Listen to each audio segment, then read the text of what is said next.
Welcome to Crimson Guitars, welcome to my home studio, and welcome to the live stream. This is episode 29, and, well, not to tempt fate or anything, I hope we've sorted out at least the major issue that was causing trouble and has been causing trouble with the live streams of late. That issue turns out to not have actually been the internet supplier, but the internet supply to the workshop, which was essentially a 50-meter Cat6 cable down to the next shed, and then a Wi-Fi in between here and there. And it turns out that streaming via Wi-Fi, especially using a cheap Wi-Fi repeater box, is not good enough for what we're talking about here. So I am now hardwired into the internet. It got sorted out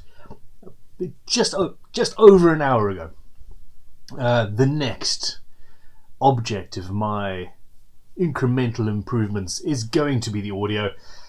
I'm going to get a better microphone and hide it off camera and things like that. So anyhow, welcome. It is the live stream. It is not a live stream without you guys asking me questions, so please hit me up in the chat. If you are absolutely desperate for an answer from me, then please put it through as a super chat. It guarantees that it will be seen in amongst the well, already we've got hundreds of people talking. I lie, there's 61 of you. It feels like hundreds of comments already. Robert R says, I really hope everything goes smoothly today, and there's a lot of doubting. But I think we're there. Jaybird is in. He's still got 2 guitars to build for next week. It's the deadline. Sean Fahey says, hello world. That's an old IT joke. I like it. Yeah, Rab Knox and David Fandale, was watching the What's on the Bench that went live on the Crimson main channel this morning. So yeah, that is an interesting one. A lot of you in the comments of that video saying, well, hey, we're back, but there is also evidence that many people aren't interested in it in the first place. It gets far fewer views than the average video by about a third of the normal amount of views. I am seriously considering moving What's on the Bench and actually the live streams over onto the Crimson Guitars Extras channel. What do you think about that? How will it affect you? Will it affect you? We would still, with regards to all of this stuff, we would still put a post out on the Crimson YouTube channel saying, hey, go over to Crimson Extras because the live stream's about to start and What's on the Bench is on there, etc. And that would mean that on the main channel, it is literally just guitar build videos or tool tutorials or project-based doing things, which is what the bulk of the audience want. I know I'm actually talking to the people who do want live streams because, hey, you're here, but, well, we'll see how it goes. Now, it is important. I need you to let me know if there are any issues with the stream, and, well, we'll see how it goes. I have currently got it so that the auto stop is disabled. What was happening last time was every time the internet dropped out, even for a microsecond, it stopped the stream, and I then spammed however many tens of thousands of people have clicked that bell icon, and as a result of that was actually losing subscribers when what I'm trying to do is gain followers and improve everybody's life in some way, shape or form. Rab Knox, I hope you managed to recover from your huge accident with your GGBO build. Camouflaging it is, well, you've seen me do exactly that same thing recently, haven't you? SC Guitars is also doing a lot and trying to, I'm quoting, using texture to avoid sanding. Welcome to my life. Okay, first question. This is from Phil Hero. He says, in your last stream and at other times, you say that the truss rod channel should be 1/4 of an inch, but the truss rods I see on your site and other places are specified at 6mm. There is a small difference. Does it matter? He is about to buy the Veritas router plane. Damn fine choice. and I'm wondering which is the correct width for the slot, 6mm or 1/4 inch. Essentially, you are talking about 0.35mm difference, if I've got the numbers right. And I would say go with the 1/4 inch because it is slightly wider, and you won't have something that essentially is just too tight and you won't get the truss rod in, etc. It doesn't really make a difference. Using a 1/4 inch router, I have never had any lateral rattle in a guitar. Yeah, it's not something that I've ever had a problem with. So yeah, I would say go for the 1/4 inch. We are not engineers here. Wood is not that precise, unfortunately. He also talks about how I read very, very, very fast when I'm reading all the questions, and this is my sort of default mode, and some people have issues with that. I do apologize. I get very excited and get moving and can't really stop. This is particularly for people who, for whom English is not their first language. So, he says, can you please read out the question at normal speed? That's the problem. This is my normal speed. Now, he's also come up with a sustainability question, or comment at least. We should check out Swiss Wood Solutions Sono Wood. He's not affiliated, except for the fact that he is Swiss, and it's a real wood replacement for ebony made from maple, walnut or spruce. And yeah, apparently it's very interesting, so I will check that out. So, do not forget, stream@crimsonguitars.com is where you can email questions if you have photographs to attach or something like that and want me to actually see what you're talking about. We are, well, Stephen from SC Guitars is monitoring that email address now, among other things. So we are getting better and better at the whole customer service side of things, and there should be fewer and fewer missed emails and communications across all platforms. Now, well, it's all fun and games. Ben Tyerman, how's it going, Ben? He says, I already have a question. How long should you wait for the Crimson water-based stunning stains to dry off? Honestly, I'm assuming you're talking about before adding more finish. If you're talking about adding different stain, it's not an issue. Just add more stain and go for it. Water-based stain over water-based stain they will mix and you will get an amalgamation of the two. If you leave it to cure for a day, that will be less, but it's always going to be a thing.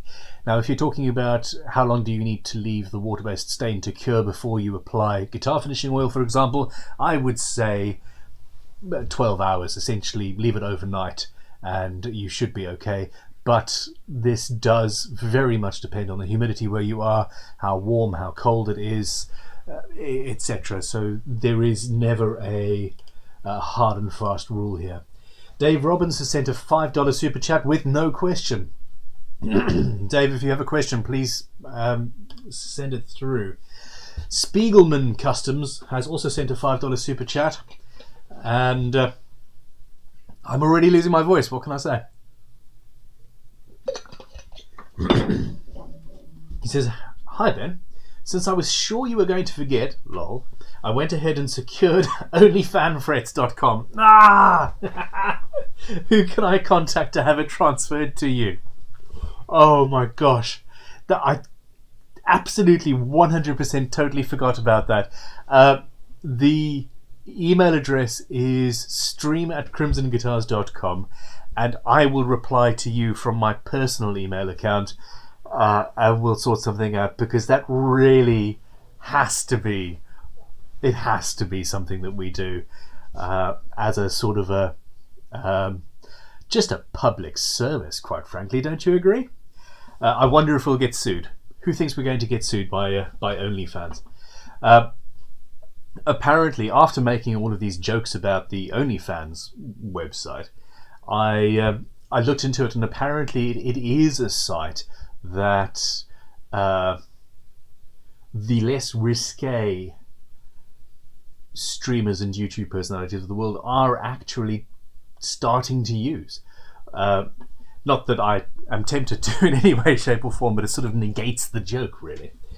But anyway, on we go. I really love it when these things go smoothly and I can actually interact with you. Here we go. Joe Smyjohn Jr. has sent a $5 super chat. How's it going, Joe? He says, I loved the newest What's on the Bench episode. I didn't know Arwen Lutherie was working there. Now, I just thought he was visiting. Seriously, he blew me away. His last build, well,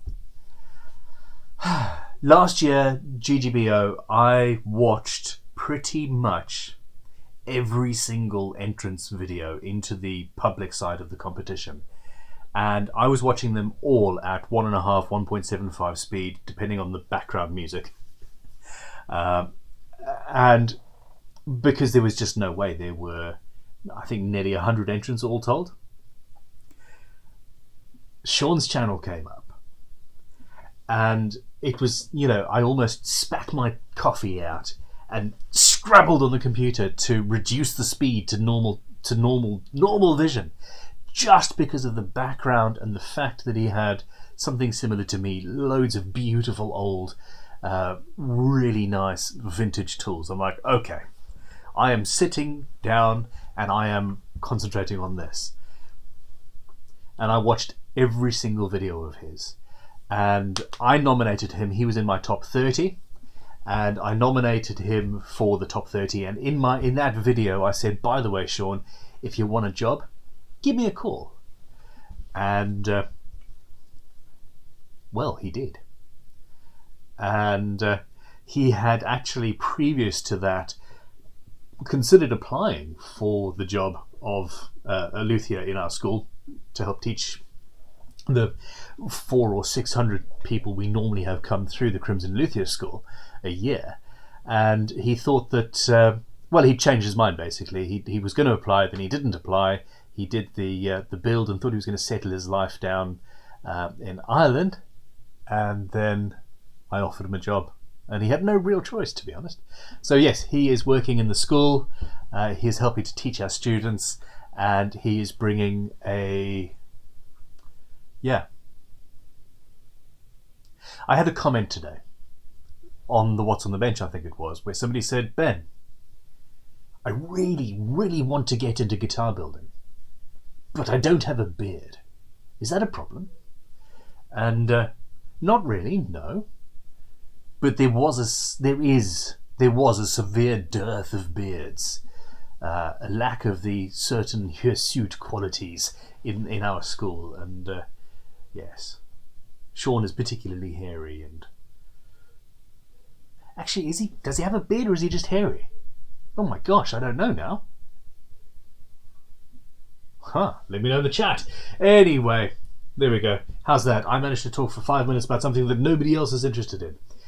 He got a job. He's fantastic. I'm really happy. Dave Robbins says, Ben, should I build a guitar with just on-off switches and no volume or tone controls? What gets you going personally? My honest opinion is that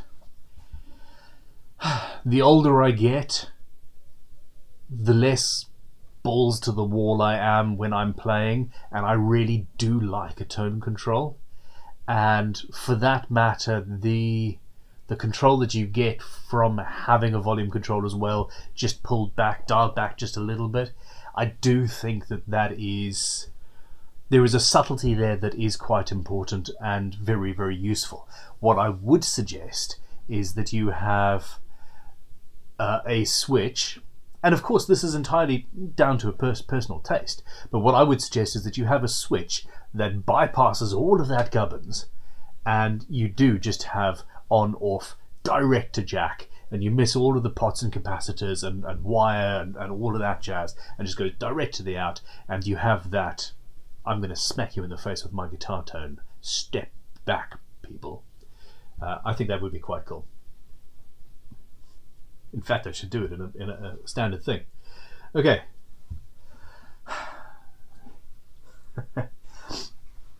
Spike says, Ben, should I feel like a pimp taking my girl Ambrosia to strange bars and studios and letting strangers fondle her? Well, if so, I feel like the pimp daddy. What a feeling, creating something others admire. Now I understand the feeling. Does the second one feel the same? Seriously? I have multitudinous feelings and emotions and reasons for doing what I do.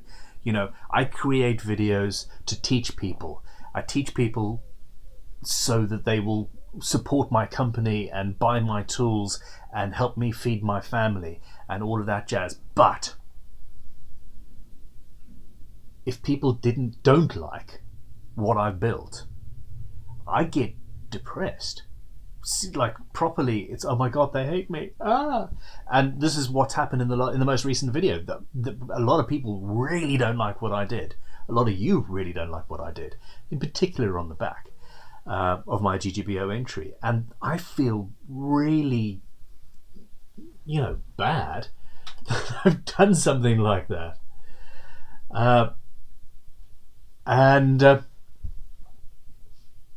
But overall, the positive feedback I get from people watching my videos is the same positive feedback that you get from sharing Ambrosia with the world, and with people watching and seeing and fondling and playing your guitar and saying and going, oh my gosh, this is amazing. I get that from you guys, and you're not even seeing the guitars, you're just seeing the process or how I use a chisel or whatever. So yeah, it never goes away. I would not be doing this if I did not at heart love showing off in some way, shape or form. It just is part of who I am. Joe Smidjon Jr. has sent a $5 super chat and said, and I never quite know how to pronounce your surname. Are they hidden? I don't see any draw knives in your collection. I see the spoke shapes behind you. I don't like draw knives. I sell a lot of them at vintagetoolshop.com. I mean, as many as we can, as many as come through. And I did have a draw knife, and I spent a lot of time sharpening it up, and I used it once and I turned around and never used it again. So I think it's just a personal thing. Now,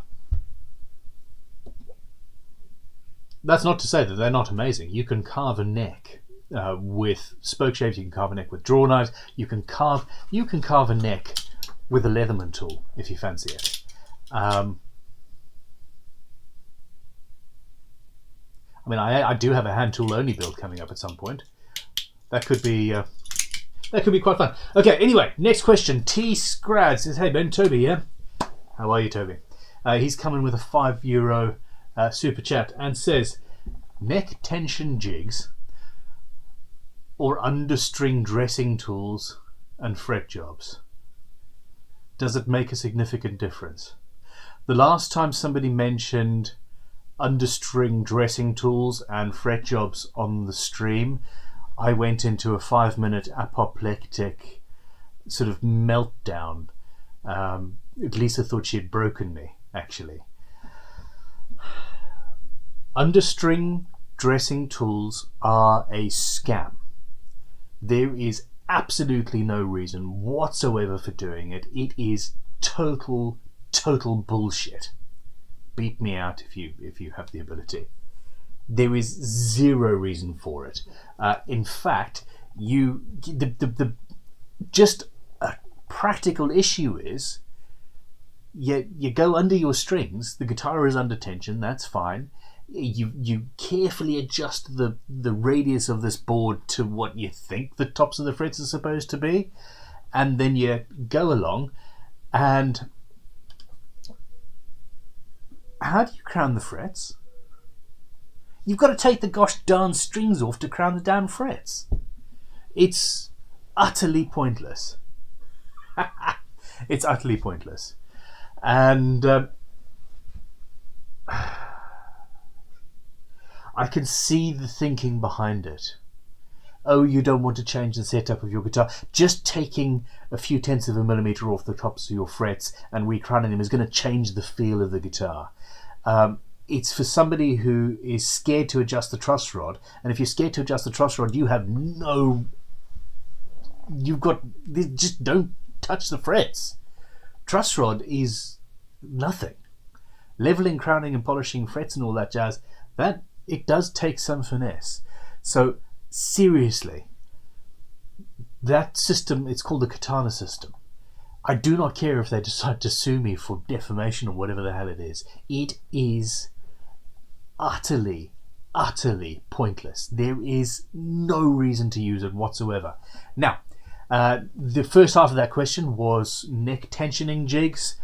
I don't use things like that. Now, at this stage, I run the risk of sounding like I'm just bashing other companies who build Luthiers tools, and that really isn't the case. It's not who I am. I understand the thinking behind having this sort of great neck thing. So essentially, you put your neck in it, you set all of the locks in place so that when you detension the guitar, the neck stays in the same position and all that jazz. And I can sort of see it.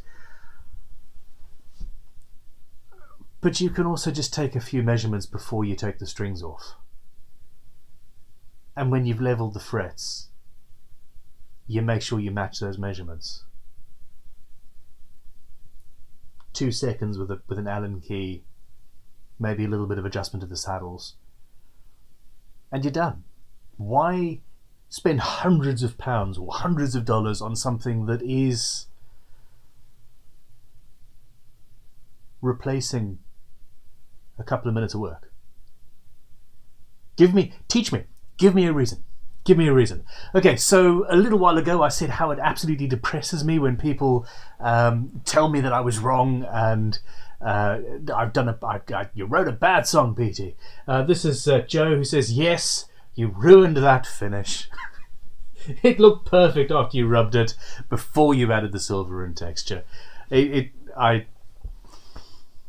in my heart. Just you got me. Yeah, I liked it. I read 2 or 3 comments of people who didn't like the sort of freckled effect, and I didn't particularly like the freckles, and the whole point right from the beginning of the concept of the build was to hide those, and I talked myself into doing more, and it just bombed. In fact, tomorrow's video is me just talking about where I went wrong on that, the various decisions I made, and how I feel about it, and why I did what I did, and that's it. That being said, all of the auctions are currently live on eBay. They will be finishing this time next week, and bidding is live, so check it all out. I need to see if I can where they're all at. Here's a quick Johnny at Crafted Workshops, his is up at £185. Colin from CS Guitars, his guitar is currently at £1,320. Brad Angoves, I love Brad's guitar, 670 quid, although I mean Colin's is just, oh my gosh. Tim Sway's Beast is at 430. I love how he used everything, as little waste as possible. Chick's Guitars is at 1460. Jimmy Dress's at 220. Tamar Hannah's another one I love. She could not have designed a guitar more up my alley than she did. She's at 745, and mine is currently at 1390.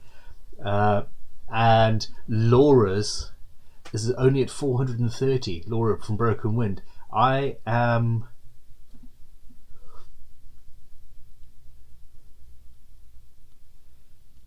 And Laura's Bagnam, and I was outbid. Laura's is at 620 quid, and I've been outbid.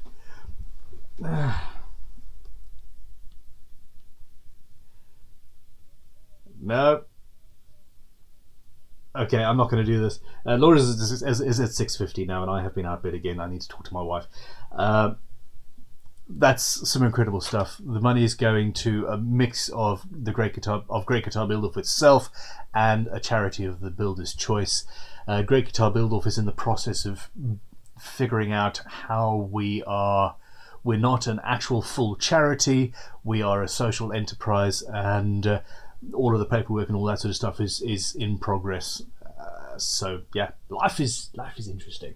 Now, A.D. Finlayson Guitars has come up with a £5 super chat and a question. He says, "Hey Ben, good to see what's on the bench back to get today. It looks like exciting things going on at Crimson. All the best, Ash." Thanks very much, Ash. I really appreciate it. You should, and in fact must, come and visit in person one day and make sure I'm there. Yeah, what's on the bench is one of those things. I just filmed next week's episode, which is more just talking to students and less tour and Crimson news and all that jazz. But there will be the new CNC machine is supposed to be being delivered early next week. We've just had a phone call from the company who are commissioning it for us, and one of the 4 people that work there have just tested positive for COVID, so that is now probably not going to happen. But yeah, stay safe out there, people. Seriously. Okay, Stephen Fines sent a $5 super chat. He says, "I tried to buy a template from you guys, but shipping to the US was $100, which seems excessive at $30 more than the purchase price. You can please feel free to drop an email through to shop@crimsonguitars.com. Tell them that I sent you, and ask them to send you a screenshot of the courier system that we use, of the back end of how much it costs, and if there is a difference, I will refund you that difference. Unfortunately, shipping is incredibly expensive, and templates are particularly heavy. Our templates are absolutely incredible. Did you see the thought flit across my mind there? I have a brand new template set. I took my GGBO entry into Crimson this morning, and by lunchtime when I left, they had made me a full custom set of templates of the guitar, from scratch to every template I need to make the guitar. It would probably cost about $100 to send to America, and it just is what it is. If they can do it for you cheaper, then we will make it happen, but it's just one of those things. Shipping is incredibly expensive. The heavier you get, the worse it gets. We don't have an inexpensive option as much as I would like to.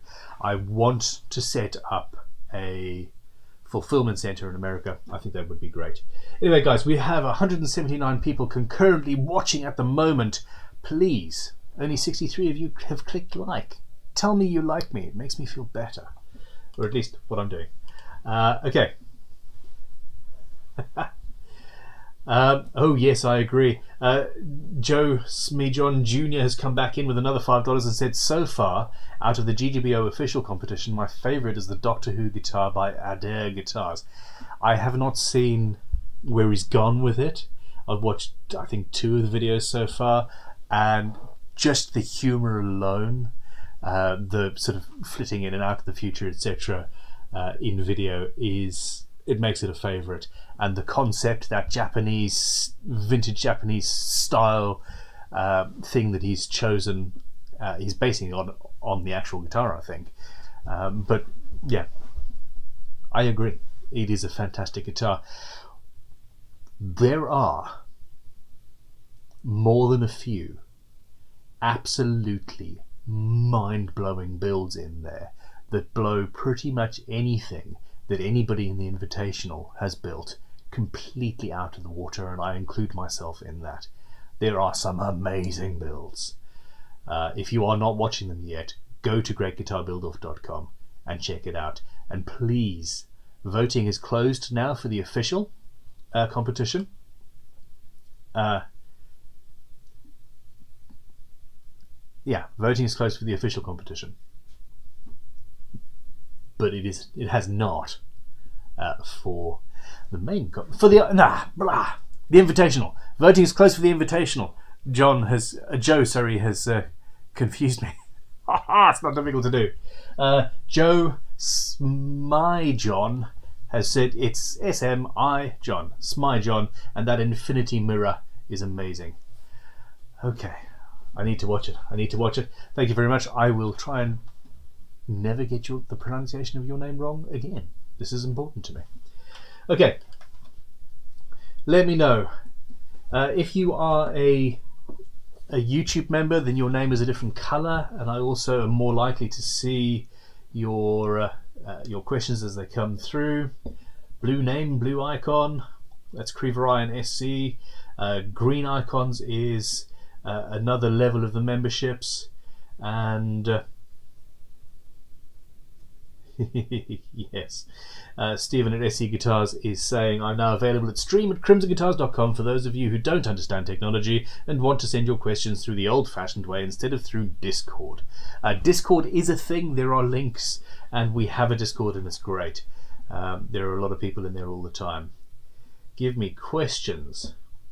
Something is, I lost the question. It flitted off my screen. Said, is everybody here called something guitars? A lot of us are. I do sort of think that, well, I'm rebranding the guitar side of Crimson Guitars because Crimson has become all about the tools and the school and teaching, and that and selling high-end boutique bespoke guitars, it's two completely different sets of customers potentially, but also ways of marketing for no other reason. It's just a separate thing, and I had some serious discussions with the guys at Crimson about what the name should be, but also how whether it should have the word guitars appended onto the end, and I don't think it should. Anyhow, E.R. Webster is coming with $5. How's it going? I haven't seen your build. I haven't. He says a bit tangential to guitars and watches, but any love for wood rings? I have one made of plum wood with serpentite and celadonite inlays that I love. I am sorely tempted to do, as random projects, things like making the odd wood ring, or just sculpture to go in my garden or something like that. Just play with tools, do something over a day and put it out as a video. I have no doubt that a lot of people who are here just for the guitars won't like that. I want to do some restoration of some hand planes. This poorly treated Spears AF panel plane needs to be restored, and I would love to do that on camera. Okay, so Stephen Fine says, also, if you sell a template of the body style that you created for this build, I would buy it too. We are, for my GGBO build, I'm not going to be selling templates for that. I'm going to be developing an actual production guitar, and yeah, why not? Here, I've just realized that since I designed it for GGBO, at least 5% of the profits from every single one of the builds that I sell as a production guitar of that design will go to GGBO and the good work that we are doing there. We have a new member. Joe Smy John Jr. says, well, he's a new member. Welcome to all that jazz. And thank you for your support. Okay. Good question. JF Custom Guitars says, hi Ben, I would love to know more about how your journey started and the earlier days of Crimson. Essentially, I could never afford the guitars I wanted.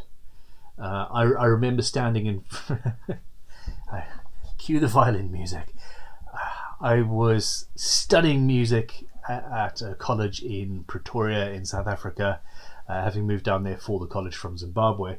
And there were some beautiful guitar shops in Pretoria.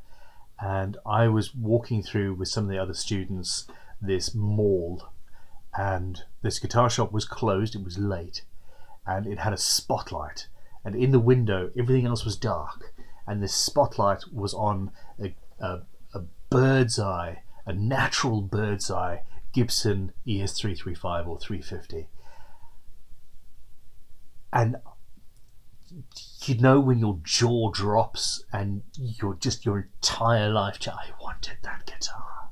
Oh, so badly. In fact, I've never actually managed to scratch that itch. And there was no way I was going to do that. And it stuck with me. I'm going to become a famous musician and I'll have any guitar I want and they'll just throw them at me. And that didn't work because, quite frankly, I don't have the chops.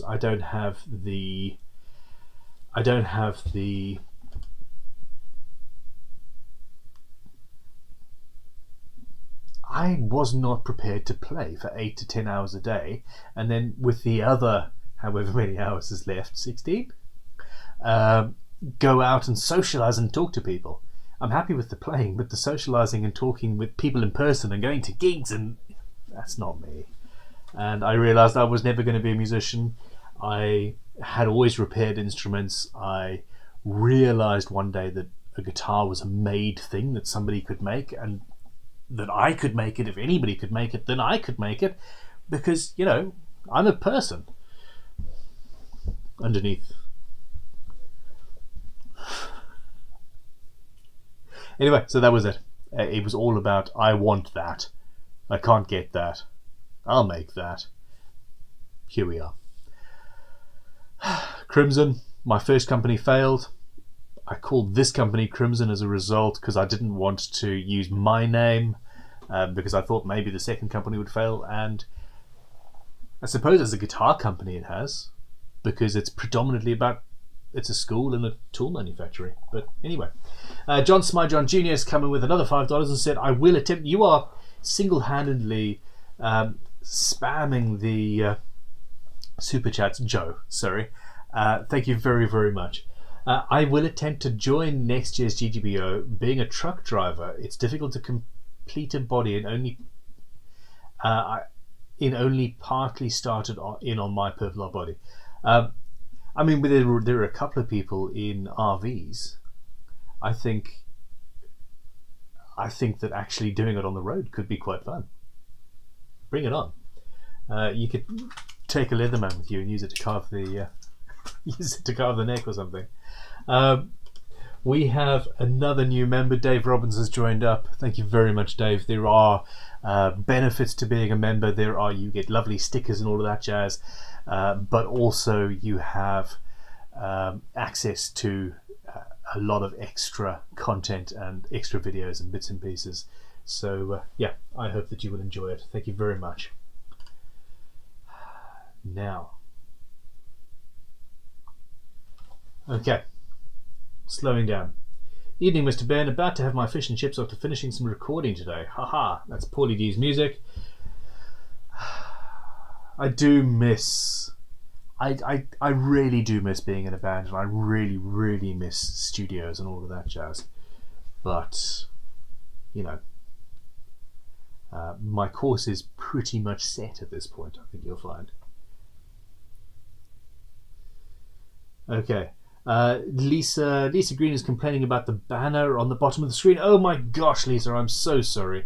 This is the thing. That's a very good point. Let us just change that banner to one that says subscribe, and then let's get rid of it. There we go. We should have a pretty guitar and waves and stuff. Yes, this is what happens. So apparently we are at 70% of CPU. We've only dropped 62 kilobytes per second since we started 39 minutes and 33 seconds ago. So I think this is working out okay. Fingers crossed. Guy Springer says, coffee, coffee, coffee. You mentioned new stains on What's on the Bench today. Can you tell us more already? I want that Fiesta red. They are literally imminent. We have got a few more colours that we had prototyped with the manufacturer, who they've got. It's amazing. They've got a full chemistry department with full-time chemists to work on different finishes and things like that. And they had put together some tests for us, some samples just mid-COVID, and somehow lost the track a little bit, and what we got back the second time around wasn't quite the same. So a few of the colours have gone back to be adjusted. We have got stickers and bottles and everything is in progress. They are coming soon. In fact, every time I'm at Crimson, which is a couple of times a week, I ask and see. So yeah, soon. The Fiesta Red Stains in particular is great. Yeah, I can't wait. Alan Barnes, how's it going, Alan? Says, is there a difference in strength when gluing together a scarf joint, whether the cut-off is glued to the top or the bottom of the neck? I think that when it is glued to the top, it is stronger, but because essentially what you've got is you've got your scarf joint, the headstock is glued on at an angle, and then the fretboard is glued, creating a triangle, so you've got an extra joint and extra strength there. If it's glued onto the bottom, it's not underneath the fretboard, it's just glued to the back of the neck. Now, I also think that just gluing it onto the bottom of the neck, it leaves an unsightly line halfway down your headstock, and that doesn't look very nice. Whereas underneath the fretboard, it's less of an issue. I don't know why. So yeah, it is both stronger and more attractive if it is glued on like that. Lisa Green says, yes, RV, love it. Now,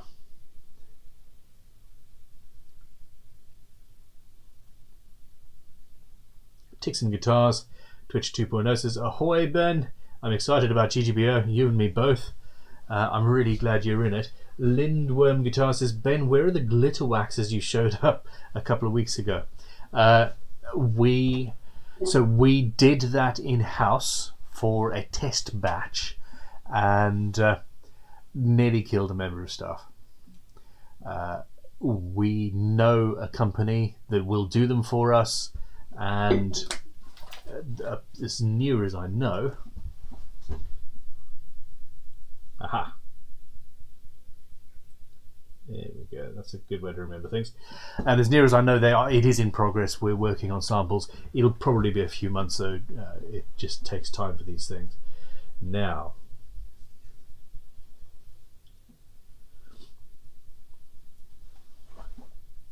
Neil Jelks, thank you very much, dude. There was a question I saw and then it moved. Would an iron pickguard mess with the pickups? That's from Mike Hubert. No.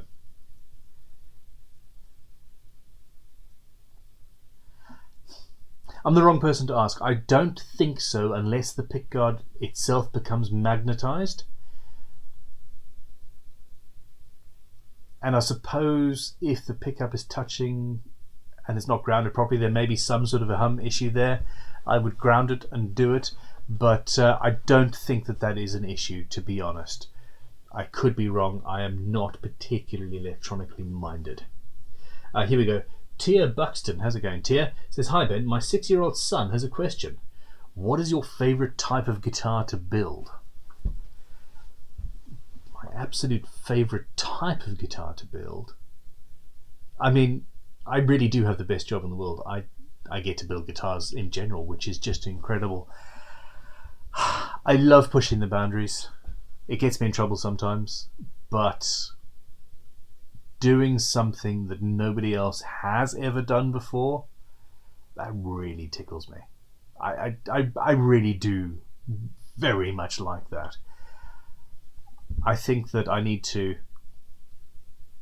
change my ways a little bit and just try and do the best I can rather than the most. Yeah, the best rather than the most, shall we say. But yeah, pushing the boundaries, seeing, living on the edge between a successful guitar and something that's absolutely disintegrated. I enjoy that.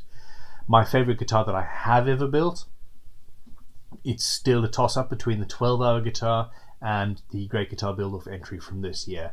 The finish, yes, it's not my favorite on the back, but the guitar itself, I absolutely love it, and I am going to be building another one very soon. And thank you for watching. SC Guitar says, is anyone else working on GGBO builds as you watch? I'm sure quite a few of you are.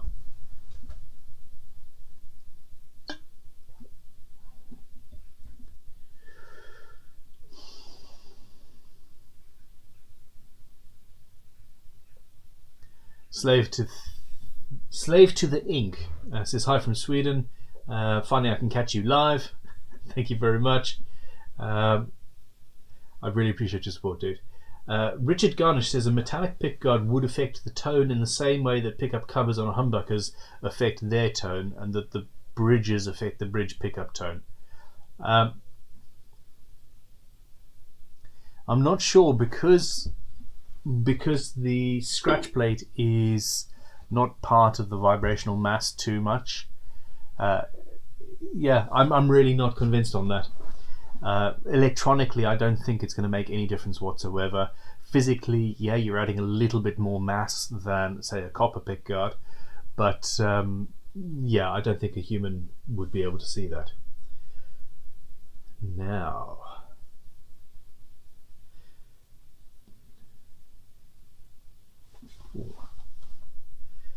okay, Luthier del Pobre says, hi Ben, how to stain a guitar top and maintain the chamfers on the edge without stain?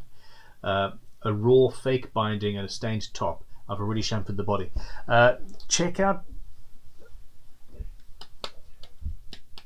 I'm trying to remember which one, any guitar that I've stained, you'll see that I do not use the stain very wet. I'm not slathering it on like with a paintbrush or anything like that.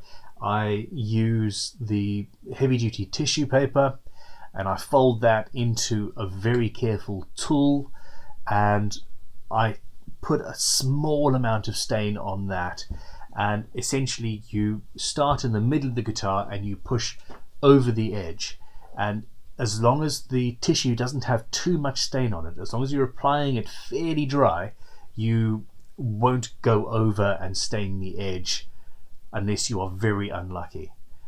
There are times when you're just unlucky and it just happens, but go from the inside of the guitar to the outside and you should be okay with a fairly dry mix of stain. Joe Smyjohn Jr. has come in with a $10 super chat. It says, I apologize for spamming the super chats. It's the only way I can sponsor the channel right now. You don't have to apologize, man. I really do appreciate it. I love doing this, but in the end I am doing this on my Friday evening, and a little bit of extra cash coming through, just it's the ice on the pudding. Is that it's icing on the pudding? There we go. Wow. I would drive around with an ad on my truck if I owned the truck. Dude, I appreciate it. Thank you very, very much. David Spears, who is of Scottish descent. This is a Spears airplane. You may well be related to the people that made this plane 100 and however many years ago. They're one of the oldest plane makers. Let me know if you want to see me restore that on the channel, please. Tia Buxton says, thanks for answering his question. He's chuffed. Anything for our younger fans. I am the younger you start building and getting into actually making stuff, the better. It just makes me happy. So there we go. Now, Mumbling Productions, how you doing? I sent £5 and said, yep, just fitting my bridge whilst watching. Barbara is finally getting her jewellery. I've never thought of the hardware as a guitar's jewellery. I love it. Hi Ben, hope you're good. I am. I've slowed down. I completely changed tack this week. I've been at the tool shop for a couple of days, sifting through giant piles of rusty old tools. We are we're expanding out to the units next door to us and having a sort of an antique junk shop kind of a place next to the tool shop. And I've always wanted that sort of thing, and a bookshop and bits and pieces. But I'm having to sort through 4 years of stored stuff that's too good to scrap, but not really good enough to just list in the shop. It's been fun. Joe's My John Jr., another $5, says icing on the cake, not pudding. Lol. Ice cream on the pudding? Yeah, ice cream on the pudding. Okie dokie.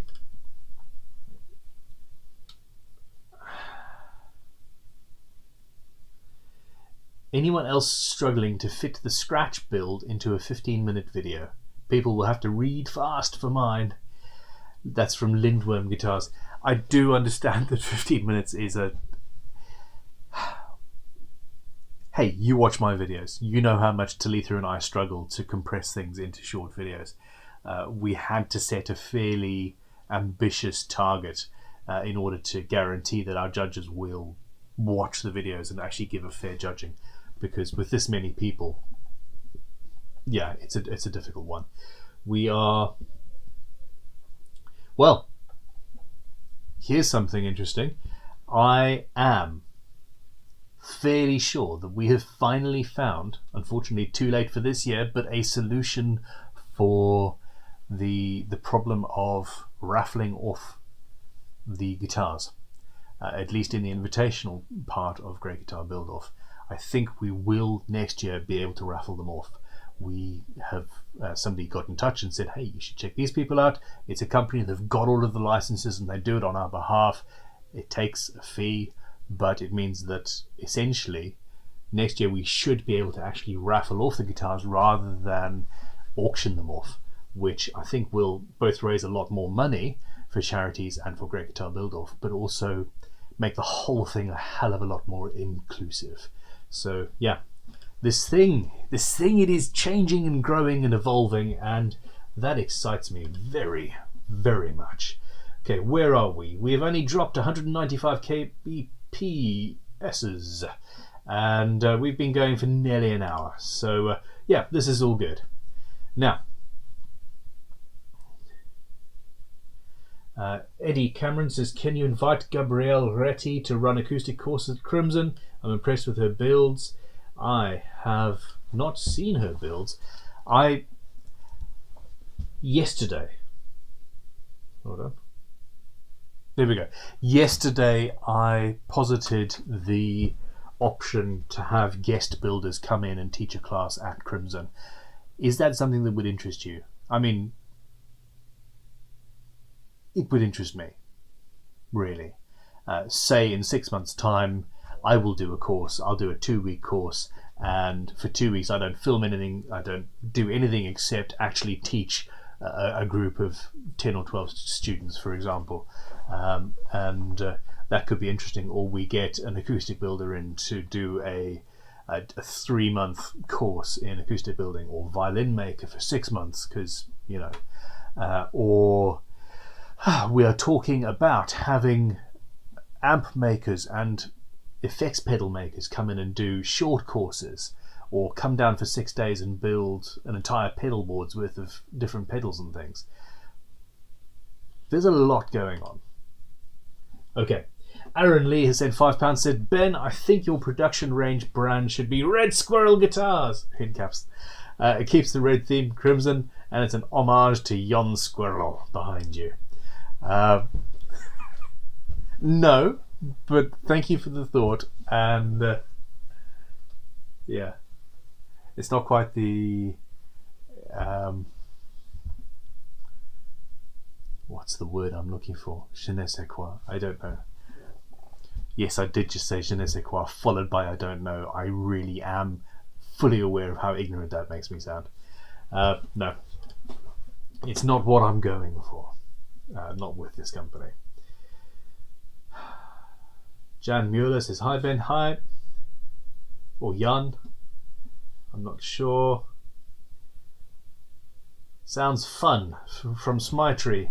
Lisa Green says, yes please, guest Luthiers. I really think that is, well, I think it would be great. We could even film it and have the YouTube members and patrons have access to the course that was run by somebody else. Yeah, it's there is no end to what I can do with your help and support. We can. It's just amazing. Anyway, now we are coming up to the hour. The vibe. That's from Inky Guitars. That is it. It's the vibe. It's not the vibe that we're after. Now.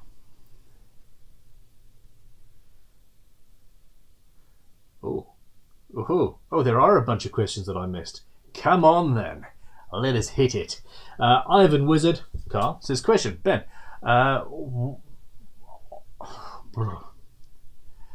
Ben, on your What's on the Bench today, I was wondering what you did with all of the dust generated. Have Crimson got a briquette making machine, given how much dust I'd imagine you guys generate? I was thinking of investing in one myself and have brought it up in the college too. Handy extra source of income, even if minimal. Thoughts? I have wanted to do that for many years. There have always been more important things to spend our money on. So instead of buying a briquette maker, we have a 24 kilowatt wood burning stove in the middle. You would have seen me walking past that, and that is engineered to burn both wood dust from the extractor, or chipping extractor, I suppose, and wood and things like that. So we do burn quite a lot of it during the winter months in order to keep ourselves going, and stuff that is not burnt goes out the back of the unit and gets spread over the pony show ring, horse training ring that my landlord owns, and there's a horse school, I think is the correct term. Carlo Annex says, did you ever make an archtop guitar? Yes, several times, just not on the... Several times? I finished one, just never on video, and there will be one that I do on video, trust me. Okay, now briquette making machine, yes. We're getting to the point where I am going to be buying one. It will be hooked up to the dust extraction, and literally automatically every time the hopper is full enough, it will poop out a little briquette at the end, and those can then be sold off to local people who want to put them in their fires, etc. I do think that it is a good investment, and not only that, it is better for the environment that we do use as much of our waste as humanly possible. So yeah, you are correct. These are questions coming through our Discord server, which is full of people. Friday livestream question says, hi Ben, my next build will be a through neck. Any issues in principle with laminating two pieces to get the correct thickness, i.e. thicker where the body is, rather than having to buy a thick neck blank and then cutting most of it away anyway? I agree with you on this. I'm planning on a Fender style headstock, so I don't need a thick blank to accommodate for an angled headstock. Also, I'm assuming I should carve the neck profile and roughly carve the heel before attaching the body. This is my first through neck build. It is certainly easier to carve the neck and get the heel, etc. done as much as possible before you glue it on. In fact, I would go one step further and I would fine sand. For example, if you've got a double cutaway guitar, I would fine sand to almost finished the cutaways, basically, because getting in there once you've got the neck on is always more difficult. You'll only have a little bit of tidying up afterwards. Now, essentially,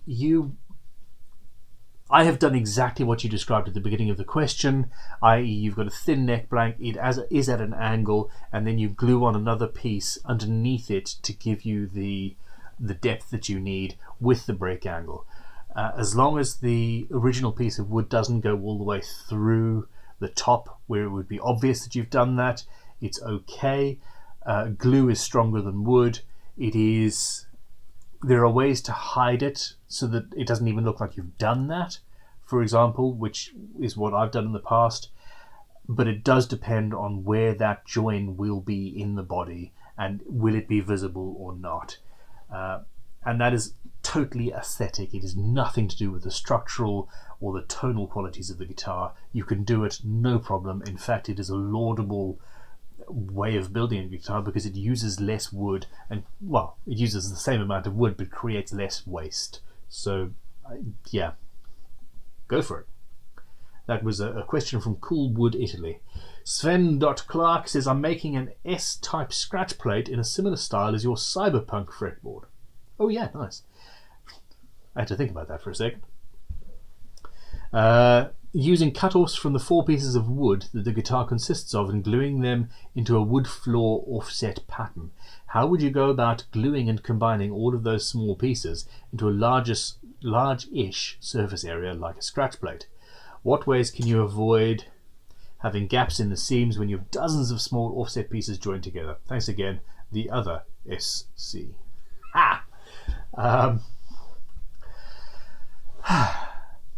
Other than the fretboard, which you've watched me build, it's multiple pieces of ebony all glued together in a pixelated sort of fashion. I have not done anything like that. However, that sounds very, very, very much like an end grain cutting board. And I have seen lots of different tutorials on YouTube about people doing incredibly cool end grain cutting board style builds. So that's what I would do. I would check out those people, see the jigs that they do. Essentially, I would glue together long sections and then plane them flush or put them through a planer and then glue those together to another one and build it up exponentially like that. I may be wrong though. I sometimes am.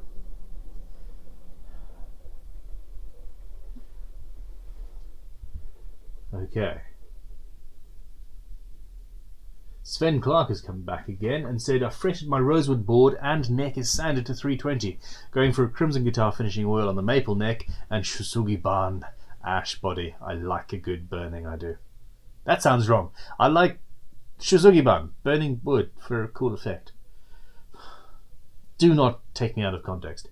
What are the reasons some people don't apply finish to rosewood, besides the obvious? It doesn't really need it. It is a rosewood board, yes. And finally, the pros and cons for applying oil finish or not applying finish to a rosewood board. Thanks a ton for the guiding wisdom. So yeah, essentially a rosewood neck feels really good with no finish on it. I particularly like that. It feels very natural. It does buff up over time. It does end up with essentially the waxes and oils from your body end up in there. It's a very personal finish, shall we say. That sounds yuck, but it's not. With the fretboard, I would always say that you do need to add a finish, and any guitar, whether it feels like it or not, does have finish of some sort. If the fretboard is never fed with an oil, then it will dry out and crack and you'll have issues. So we use the Crimson Fretboard Cleaner and Restorative to do that. You can use lemon oil, although there are issues with that. I would say you can even use guitar finishing oil and build up a far more permanent finish there. But I would say definitely use a finish. Lepri Khan, Khan, says, Cornish game hen quesadillas. Ben, what finish would you suggest to bring out the full beauty potential of Tigerwood? Gonzalo Alves. I love Gonzalo Alves. It needs to be hard wearing since it's going to be used as handles. The nice thing about Gonzalo Alves is it is Goncalo. It's got an umlaut on it, doesn't it, or something? It's an incredibly hard wood already. It is its own finish. I would say if it's going to be handles on a door or something like that, I would say a melamine lacquer, potentially. I think a guitar finishing oil or an oil or something like that would definitely bring out the beauty of it, but would wear out and dry off over time, especially if it's being touched regularly. So yeah, a melamine lacquer would be my absolute go-to. Yep, I'm going with that. Magic Music Adam says, for the raffle, create a GGBO Patreon. People join for a month for a fee, then give guitars away at random to members. There's no raffle involved that way. James Hoffman does that with coffee gear. That sounds so illegal. I'm going to check that out.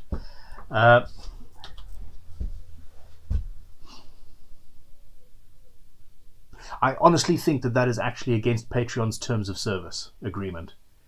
I'm fairly sure that is literally square against their terms of service. I may be wrong.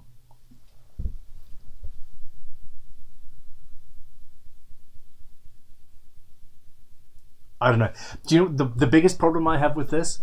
I have a serious and abiding dislike of gambling and do not want to promote it in any way, shape or form. I also realize that it is an incredibly good way to raise money for charity and get people access to instruments that they wouldn't necessarily either be able to afford or possibly be able to justify spending their money on.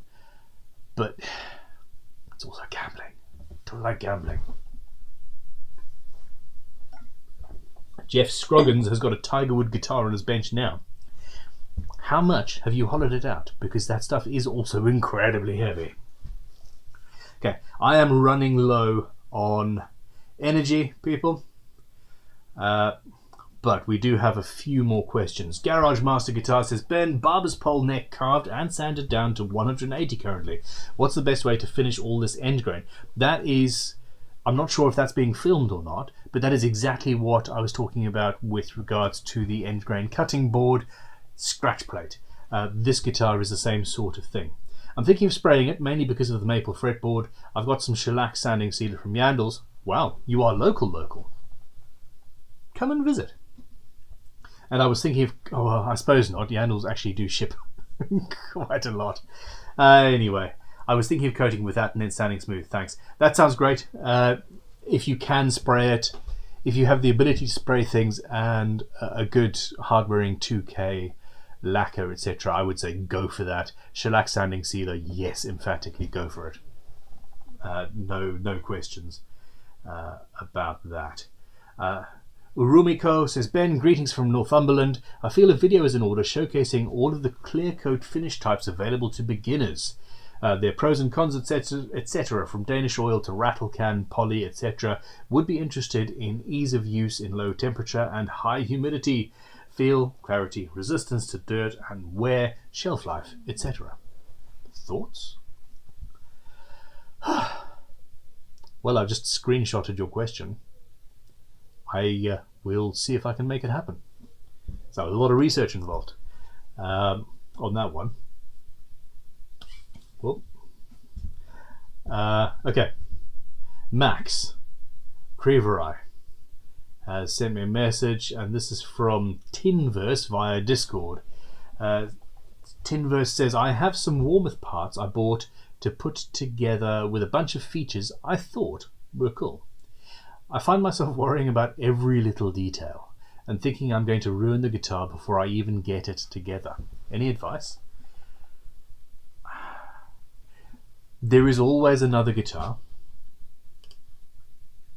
There's always another guitar. And there will always be things, whether you have built one guitar or 200, there will always be things about the guitar that you've just finished that you are not happy with. I'm a case in point. But it is these things that teach us and inform us and help us grow into the luthier that we want to be long term. There are very few things that are not recoverable from. You can, especially with a kit like that, you can pretty much start from scratch again if you need to. If not, cover it in filler and spray it solid and be done. I have built guitars that I knew the customer would not like long term because they've commissioned instruments with 14,000 different switches and pots and things and options and I've been proved right, but it's a journey that we need to go through, and I really think you need to just stick with it and finish the build and see where it goes. You will not ruin it.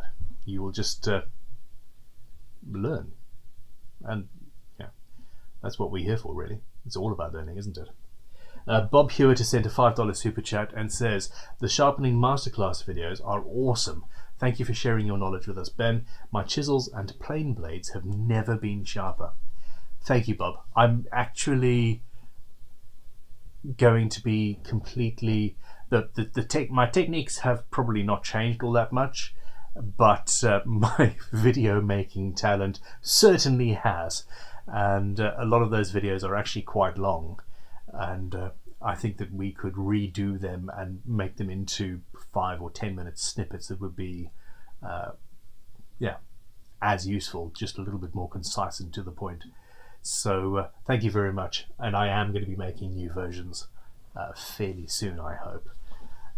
Now, Joe John Jr. has come back in with another super chat. Thank you, Joe. It says, have you thought of doing a full acoustic build as opposed to Nebula being a hybrid? I really have, and I really will. Nebula was by way of practicing for exactly that. I haven't bent sides that thin for a while. I haven't built an acoustic guitar in way more than a decade. I wasn't thoroughly confident that I should film myself doing one, actually. And that is why Nebula had been commissioned a couple of years ago, so I needed to build her anyway. But that is how we've ended up. So I will be doing a full acoustic build at some point, for certain. Okay.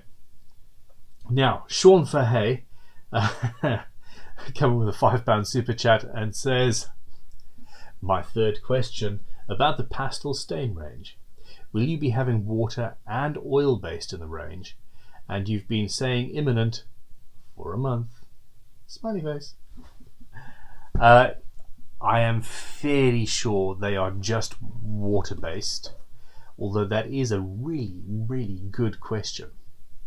And I honestly don't know the answer to it, which is naughty of me. I think that I'm fairly sure that they are water-based. If they go well, we will then move on and turn it into a spirit-based stain as well, if at all possible. Watch this space. They're imminent. This is a nearly 2-year project. Literally, nearly 2 years these things have been in development. I wish they were out there already. Okay.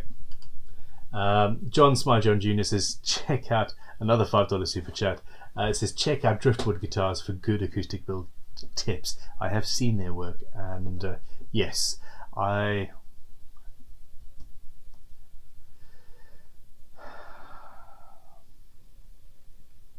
there's so little time in the day.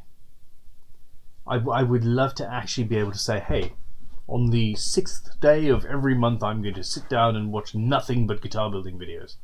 I think that would be awesome. Okay. Tutum Carman says, Ben, have a great evening, and that's an order. I have oppositional defiance disorder, and you can't tell me what to do. I absolutely will. Josh says, hey Ben, has your internet been sorted out? It wasn't, I think, actually the internet. It was how I was getting the internet from the main router down to the workshop that was the problem. So actually it was entirely my fault. This stream seems to have done absolutely perfectly. Ali has come in with a £5 super chat and said, can you make me some custom guitar knobs, please? I love your content. Drop us an email to office@crimsonguitars.com for the attention of Sam and ask him. We have the CNC machines. We can machine out in that way. That is how Sur guitars do it, I think. So we can machine out some custom knobs, but it depends on what you're after. It is one of the hundreds of products that I want to offer at Crimson: custom knobs and pickup surrounds in different materials of your choice. So yes, I would love to. Please drop us an email and say that I asked you to. And thank you for your support.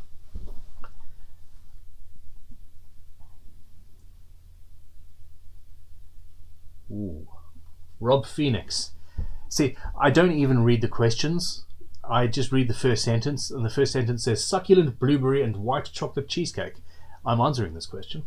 On the subject of neck finishing, nitro sprayed body and want to match the headstock with an oil finish on the rest of the neck. Any tips? I avoid nitro as much as humanly possible, so I'm not really your man. I have done that before with various other lacquers. The issue is that the oil wants to travel underneath the lacquer, particularly at the heel. So if you've got a heel and there isn't a delineated line where you can sort of stop the lacquer to the oil, it's not easy. But I would say spray it first, 100% spray the lacquer on first, and then very carefully apply the oil and build it up slowly, and you should be okay, specifically on the headstock, because because that's the way to do it. Joe Smart John Jr. has just sent a $10 super chat just because, with no question, you are the man. I love it. Thank you. Got cats outside. The chickens are wanting to go to bed. Now, Bob Hewitt says, awesome, I'm looking forward to seeing the new sharpening videos. Ivan Wizard said, let Matt from Workshop Heaven do the Scary Sharp one. Matt is... I wish he did videos on his channel, or at least did more of that sort of stuff. He is a fount of knowledge. A font of knowledge? What is a fountain of knowledge? Maybe. But a font of knowledge is a font where you keep water. At this point you can tell that I'm a little bit knackered and starting to randomly go off-piste. Night Dew says, question, hi, I got a hand plane from a Sunday market for free. Wow, it's a number 4 and I think it must be a Draper. How to sharpen the blade, some pointers regarding making it ready for duty. Okay, I have completely restored from scratch a number 3 plane, I think, on the YouTube channel. There is a video on it, and I'm fairly sure I go into sharpening on that. If not, inside of the channel, search for sharpening masterclass, and a bunch of videos will come up which will give you various different in-depth tutorials on different methods to do it. I would suggest Scary Sharp actually is probably your best bet, but well done. I mean, a free hand plane, it doesn't get better than that, does it? Lisa Green says, is it possible to use wax as a delineator? And the issue is that the wood itself, the pores want to suck, especially on the end grain of the headstock, for example. As you put oil on the outside of the headstock, the pores are going in and probably up, and they are wanting to transport the oil in the way that the pores of a tree are designed to, and the oil then gets underneath the lacquer, and you don't really want that to happen. So you want a relatively quick drying, like high build guitar finishing oil, I would say, actually, in this case. And you want it to go on there and come off fairly rapidly and build it up that way, because yeah, it's difficult. I would even consider sealing with a shellac sounding sealer, or just shellac, before applying the oil, because that would seal it much quicker and stop that from happening. Rob Phoenix has sent £5, says, cheers, that's what I was worried about. Oh, managed to find that frog no hugs shirt from a few weeks ago. Someone is going to be happy. Cheers. The gentleman who runs that shop, who is selling those t-shirts on behalf of the guy who actually makes them, he actually thanked me for mentioning him on the live stream, because he sold a couple of t-shirts as a result, and yeah, he was surprised. It was great. Clint Butler says, if only your brain had a built-in editor. Tell me about it. With a shock collar. Don't say that, Ben. Eddie Cameron. Question. Crimson theme park on the cards? Nebula ride sounds cool. That would be good. Bob Hewitt says he's addicted to sharpening things now. I know the feeling. Josh says, how is your book on guitar wiring coming along? I checked out Seymour Duncan's website for diagrams and had some issues. You did? I'm very surprised about that. The book is in progress. It's about halfway there from the diagram point of view, and once all the diagrams are written, I will be then sorting out the actual words, etc. But there we go. Clint continues and says, but then again, your tangents are half the fun. I appreciate that. You have good taste.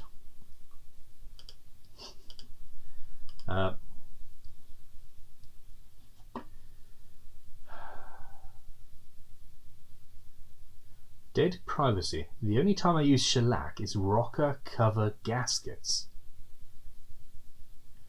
Okay. I don't know.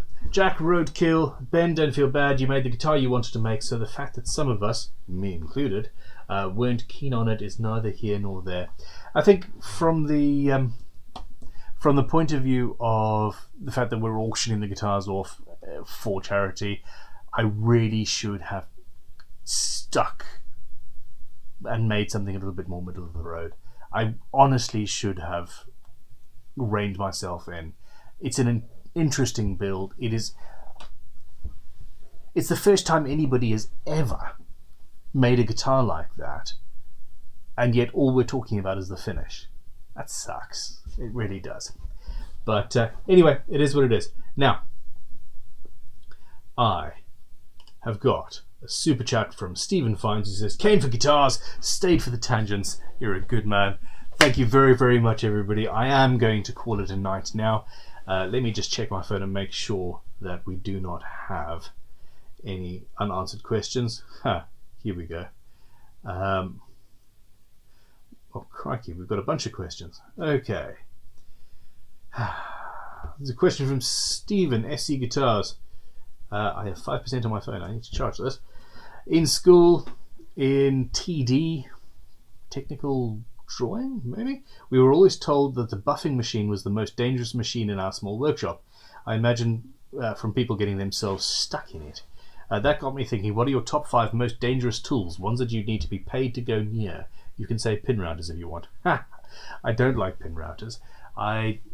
Router tables are scary, and specifically on the end of the neck, I would avoid a router table, period. It just would. Spindle molders. Specifically, antique spindle molders are super scary. I will never use one. Modern ones have got better safety, but no thank you. You also have...